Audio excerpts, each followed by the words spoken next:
त्रिलोचनप्रियां वन्दे वन्दे त्रिपुरसुन्दरीं त्रिलोकनायिकां वन्दे सुप्रभातं ममाम्बिके कामाक्षि देव्यम्ब तवादृश्य कृतं मयेदं खलु सुप्रभातम्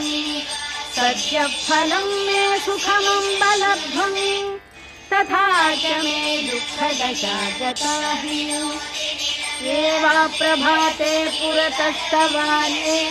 पठन्ति भक्त्याननु सुप्रभातं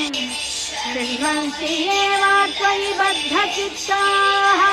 तेषां प्रभातं कुरु सुप्रभातम्।